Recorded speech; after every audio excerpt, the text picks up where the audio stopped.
বিমান পথ ছিল প্রায় 3 ঘন্টার। বাংলাদেশ সময় রোববার সকাল 10:15 নাগাদ অকল্যান্ডে পৌঁছায় বাংলাদেশ দলকে বহন করা বিমানটি।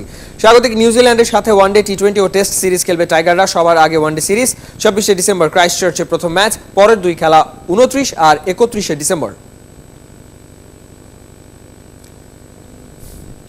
যুব এশিয়া কাপ ক্রিকেটে হেরে গিয়েও সেমিফাইনালের টিকিট পেয়েছে বাংলাদেশ। গ্রুপ পর্বের শেষ খেলায় নাটকীয় ম্যাচে পাকিস্তানের কাছে 1 উইকেট হেরে গেছে বাংলাদেশ।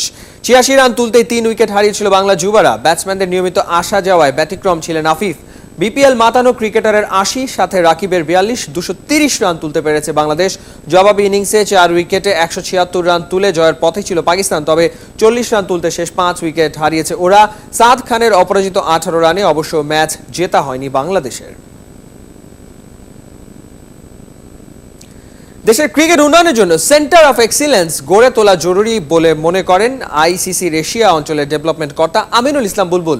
বিসিবির সহসভাপতি মাহবুব আনাম বলছেন, আগামী 5 বছরের মধ্যেই ক্রিকেট অবকাঠামো নির্মাণে স্বয়ংসম্পূর্ণ হবে বাংলাদেশ। শামসুল আরিফিনের রিপোর্ট।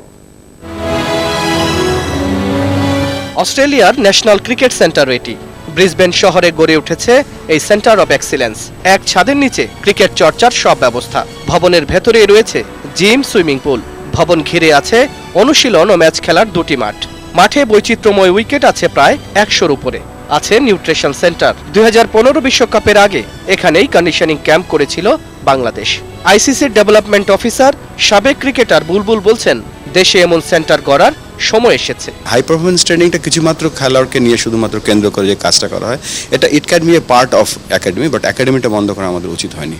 আরেকটা যেখানে আমার কাছে মনে হচ্ছে যে জায়গাটা আমাদের সবথেকে বেশি কাজ করা উচিত, কেননা বাংলাদেশটা আপনারা জানেন যে আমাদের রিজিয়নগুলো খুব স্ট্রং, এখন সবাই ক্রিকেট খেলছে, সেই জায়গায় আমাদের সেন্টার অফ এক্সেলেন্স এই জায়গাটা হওয়া উচিত, instead high performance centre. BCB কর্তা মাহবুব আনাম বলছেন, দেশের ক্রিকেট উন্নয়নে দীর্ঘমেয়াদী পরিকল্পনা বোর্ডের আছে।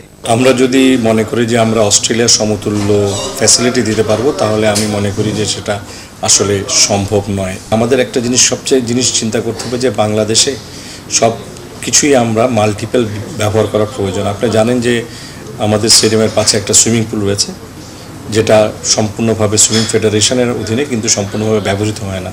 আমরা তাদের সাথেও আলাপ করছি যে এই পুলটা আমরা ব্যবহার করতে পারি কিনা। অন্যান্য ইনভেস্টমেন্ট নিয়েও আলাপ হচ্ছে এবং রিজিওনাল একাডেমি, এটা কিন্তু সব পর্যায়ক্রমে আসতেই থাকবে এবং এটা আমি মনে করি খুব যে দূরের বিষয় তা না। আমি মনে করি আগামী 5 বছর কিন্তু বাংলাদেশের next phase of infrastructure development এবং স্কিল ডেভেলপমেন্ট হতে থাকবে। ক্রিকেট একাডেমির কার্যক্রমকে আরও গতিশীল করতে নানা পরিকল্পনা নাকি আছে বিসিবির। শামসুল আরিফিন, 71। সাউথ আফ্রিকার নারী ক্রিকেট দল জানুয়ারিতে আসছে বাংলাদেশ সফরে। অথচ গুরুত্বপূর্ণ এই সিরিজে থাকছেন না টাইগার্সদের একমাত্র সিলেক্টর ও ম্যানেজার আতাহার আলী খান। ধারাবর্ষ দিতে চলে যাচ্ছে নিউজিল্যান্ডে। 2টি গুরুত্বপূর্ণ পদে থাকা আতাহারের অনুপস্থিতি নাকি সিরিজে কোনো প্রভাব ফেলবে না, জানিয়েছেন উইমেন্স উইং এর প্রধান। সাইফুল রূপকের রিপোর্ট।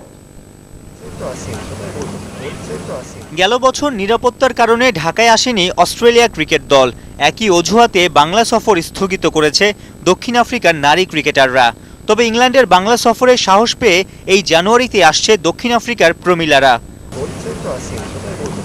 ঘরের মাঠে ওদের সাথে 5 ম্যাচের ওয়ানডে সিরিজ হবে রুমানাদের জন্য বড় চ্যালেঞ্জের। কারণ গেল মাসে এশিয়া কাপে ভরাডুবি, থাইল্যান্ডে ব্যাটিং ব্যর্থতা কমিয়ে দিয়েছে বাংলার নারীদের কনফিডেন্স। এত ঘটনায় আলোচিত গুরুত্বপূর্ণ এই সিরিজে দলের সাথে থাকছেন না একমাত্র নির্বাচক ও ম্যানেজার আতাহার আলী খান। নিউজিল্যান্ডে যাবেন ধারা বিবরণী দিতে। কতটা প্রভাব পড়বে তার অনুপস্থিতি, প্রশ্ন এড়িয়ে গিয়ে অন্য উত্তর আতাহারের। প্রত্যেকটা প্লেয়ারকে একটা প্ল্যান দিয়ে দেওয়া হয়েছে, এই প্ল্যান অনুযায়ী কাজ করতে হবে। Not only physical and mental fitness, নিজের ব্যাটিংয়ের ব্যর্থতার কারণে কী ধরনের প্র্যাকটিস করা দরকার সেটা কিন্তু তাদেরভাবে লিখিতভাবে বলে দেওয়া হয়েছে। বিসিবিকে জানিয়েই নাকি আতাহার যাচ্ছেন নিউজিল্যান্ডে।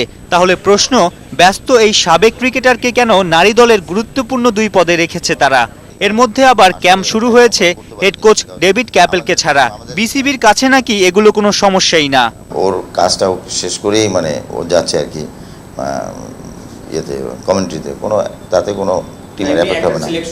নারী দল নিয়ে বাংলাদেশ ক্রিকেট বোর্ডের অপেশাদারিত্বে সহকারী কোচ আশিকের তত্ত্বাবধানে আগাতে হচ্ছে রুমানাদের। সাইফুল রূপক, 71, ঢাকা। বঙ্গবন্ধু আন্তর্জাতিক ভলিবল চ্যাম্পিয়নশিপ আর আন্তর্জাতিক আর্চারি প্রতিযোগিতার আয়োজন ঠিকভাবে সম্পন্ন করতে আন্তঃ মন্ত্রণালয় সভা হয়েছে। যুব ও ক্রীড়া মন্ত্রণালয়ের সচিবের সভাপতিত্বে অনুষ্ঠিত সভায় আন্তর্জাতিক টুর্নামেন্ট দুটো সফলভাবে শেষ করতে প্রয়োজনীয় সব সিদ্ধান্ত নেওয়া হয়। উপলব্ধি রিপোর্ট। ব্যস্ততা বাড়ছে দেশের ক্রীড়াঙ্গনের। 22